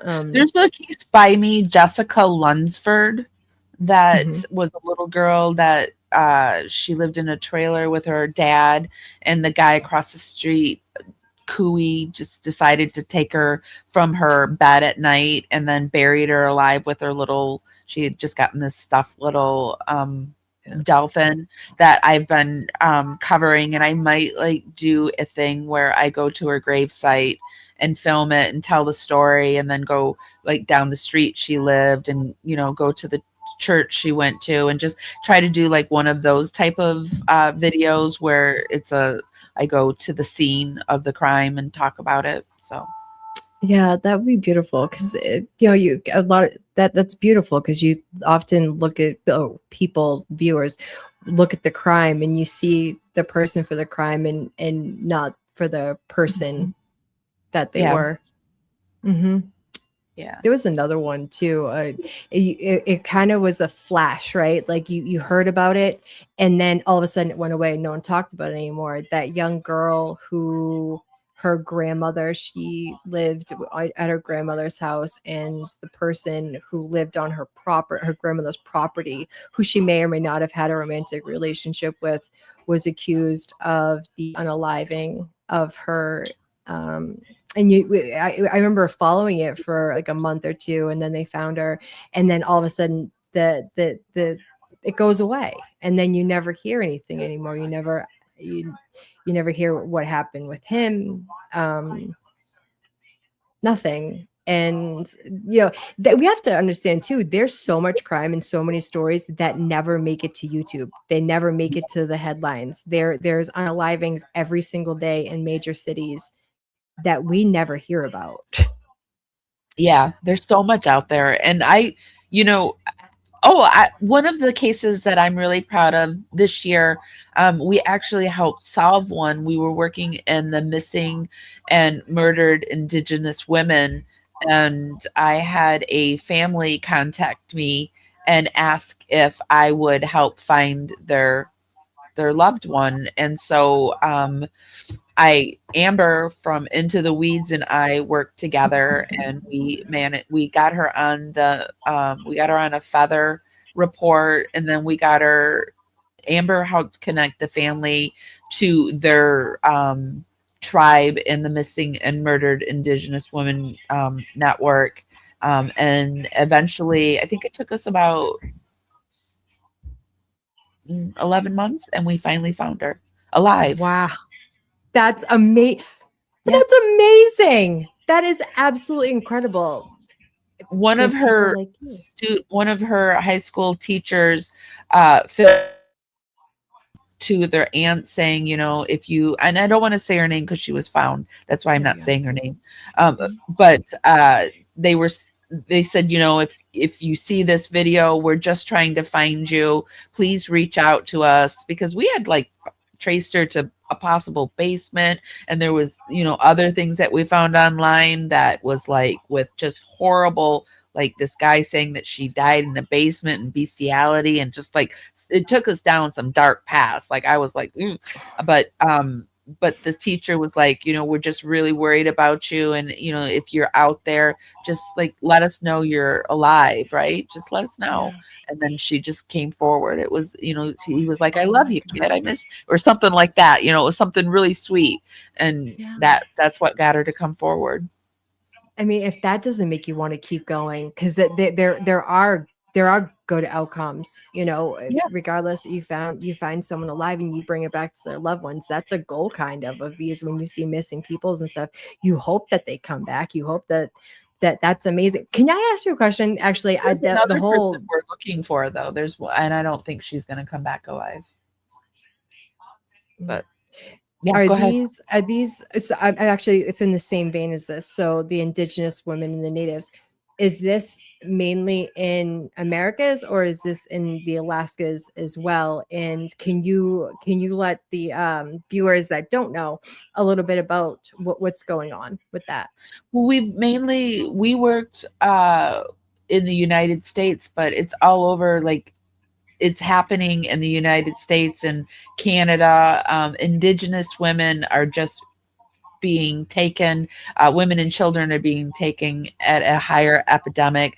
A lot of it has to do with the laws crossing from tribal land over into the Americas, and in Canada too, like with their tribal, and there's our judicial system wasn't allowed to cross over onto tribal land, and vice versa. I think they've worked some things out now where in certain circumstances they can do that. Now they're doing feather reports where they're putting out the reports on the missing people.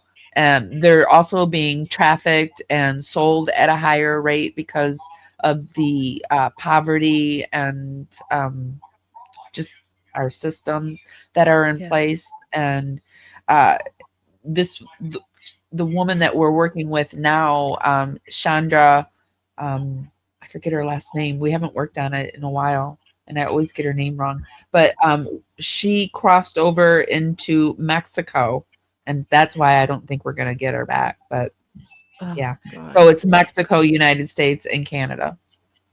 Wow. And with no one's allowed on reservations, right? You, It's yeah, independently governed.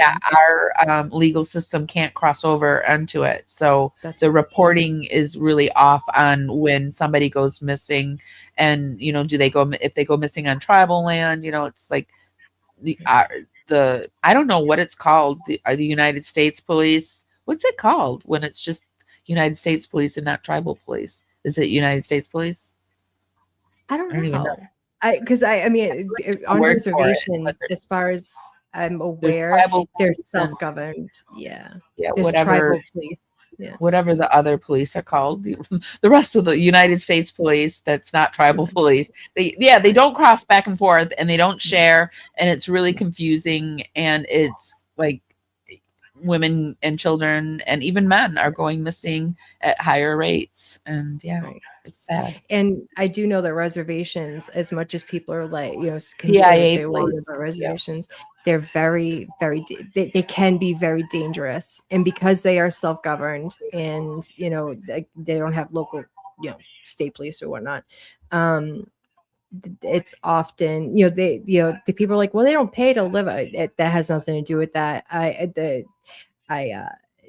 do know firsthand that the ones I've been to are very Well, they don't want impoverished, the struggling. cowboy RC said it's BIA police, and that was the word. They don't want them on their land because they also like who trusts the police, right? I mean, Right. I don't want to put the police down, but like we're just sitting here talking in Boston and all the corruption, and there's really good police officers out there. Like I know Cowboy RC was a good officer, but there's so much corruption around that it's just so hard. Right. And you're talking to people who literally came in and had their everything taken from them, and the way that, hold on one second, one moment.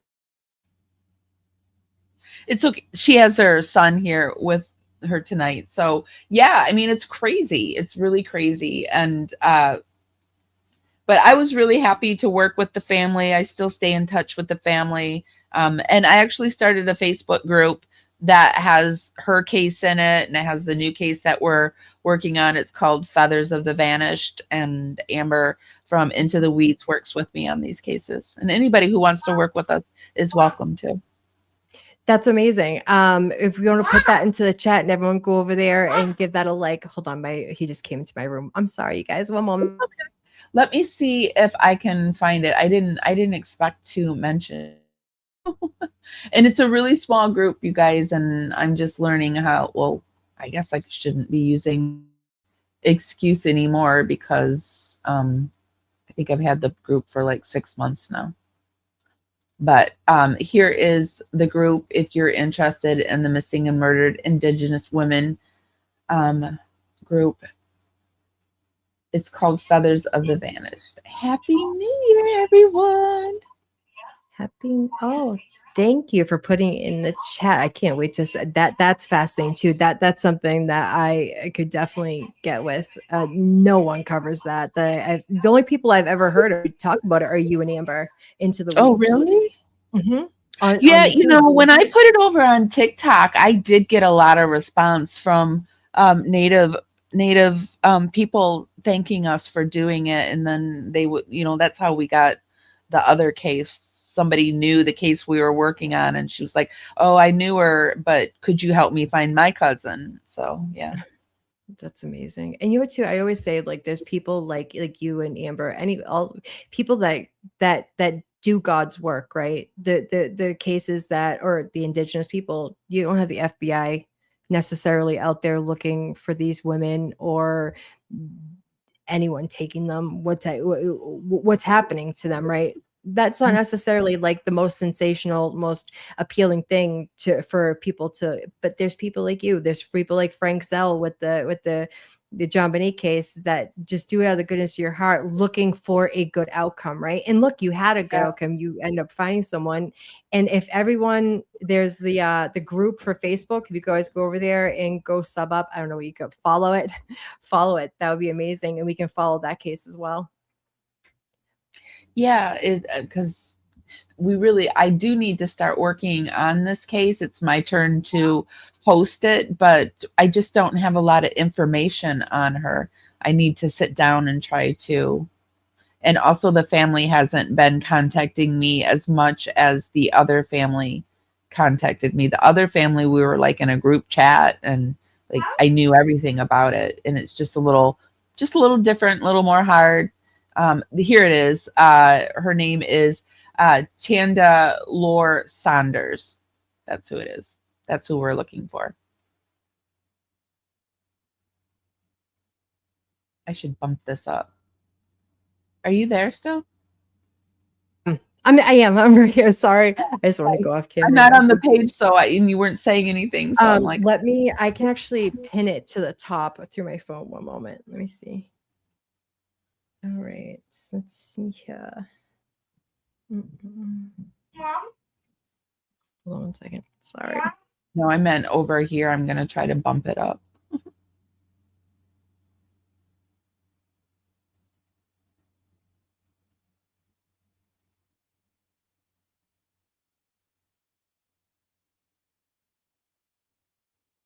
there. People will be Excellent. able Thank to you. see who we're working on. I pinned it to the top of the group too. So if you want to take a look, there's a video of her, and there's some photos of her, and there's her story. So if anybody wants to take a look at Tanda, you can, maybe you've seen her. I don't know. Yeah, absolutely. Missing, and that's the thing too. Getting people's pictures out. It doesn't matter where you think you are in the world or where you think they could be. Anyone could be anywhere, right? And just getting people's faces out there, and you're walking down the street, you think, wow, they look familiar. Mm-hmm. Any help is good help, right? Yeah. Well, she went to she was on a vacation, I think, in Mexico and never came back. Wow. Wow. That's scary, right? Yeah. Kind of like the Natalie Holloway effect of you go on vacation and missing. Or that Amy Bradley. That was another case a big case I covered this year, Amy Bradley. I did quite a few. I did like 5 or 6 videos on her. Demonstrate that still hasn't. I think Amy might be found still. I still have hope for Amy. Did You think anyone she else? might? Yeah, did you watch the Netflix docuseries? If you need to, you need to go, that's fine. We can wrap it up. I'm good. Yes, I'm so sorry. I think he's had enough Okay. tonight. I am so sorry. No, don't worry, because I told you that I'm like feeling kind of like, and plus I feel like we're winding it down anyway. I've talked about all the cases I wanted to. Was there any cases that we missed on you? I feel like I did a lot of talking. But I feel like Amy's also dealing with some things. Happy New Year, you guys. Who's staying up to midnight? I don't think I am. Where is everybody at? I'm in Florida, so I'm on Eastern time zone. Where are you guys at? Canada, the indigenous had its own judge, etc. Yeah, I think it's the same here, like tribal police, tribal judges, tribal land. I have had the flu going around 6 days now. Oh my gosh. I think that's going on. I just saw a lot of my friends in Michigan are starting to get sick with the It's flu. terrible. The flu and the vid. It's going around like crazy. It's crazy. Yeah. Cooties. Yeah, so thank you so much for spending your New Year's Eve with us. Amy, I hope we can do this again. I'm sorry, I'm being kind of but hold on, I don't want to show his face. Okay. I would love to do this again. I would love that. I would absolutely love that. Thank you for spending some of your New Year's Eve with us. I hope you guys both. Oh yeah, if you guys are on Unsolved Amy Boston, you're not subscribed to Amy Power Woman Radio Network, go over there. I actually have her link pinned to the top. Go over there and sub to her. I watch her every day. She does a lot of content. Like we were just talking about the indigenous women. She's gone over a lot of the hidden true crime. That's actually how I found you. And I'm so glad that I did. I wondered how you found me. It was through this. That's awesome. That's really awesome. Well, thank you for having me on, Kim. Thanks for moderating, and thank you, Power Crew, for joining me. And it's so good to meet all of Amy Boston's crew as well. What did you call it? You said you called yourself something. Not the nobodies. What was it? The problem. I'm just a girl on the internet. No, you called your crew something. The what did you call it?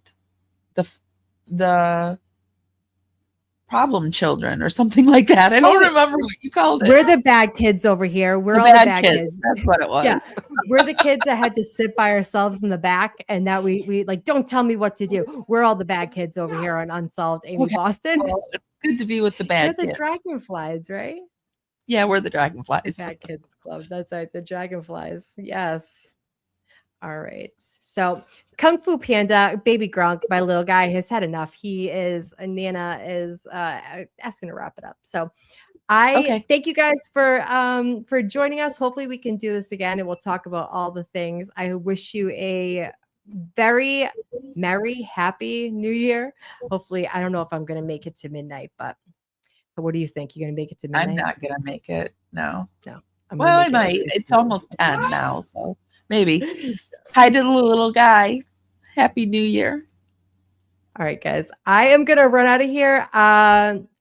Thanks for being here. And if you guys like and subscribe to the video, go over to Power Woman Radio Network and subscribe to her and absorb all of her content. And hopefully we can do this again really soon. And hopefully we can get into the weeds and talk more about Gypsy Rose. That'd be interesting. Oh yeah.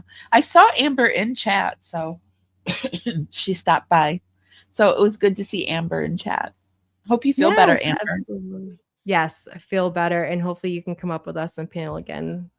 Okay. I was actually on your channel last week, and Amber was on with us and talked a little bit about Gypsy Rose and everything. Yeah, I've got to so you guys are reschedule that. subscribed to her. Yes. I got to reschedule that. I know Crusha and Jay were doing a live today right now, so I think a lot of people were over there, but I know that Crusha wants to talk about the Mormonism and all of that with us, so that'll be cool. Yes, I'm getting tired because I'm getting slurry. I'm getting like, when I get tired, I just start slurring my words together. Same. He's distracting me so much. I'm like, ADHD to begin with. And then he's like, mom.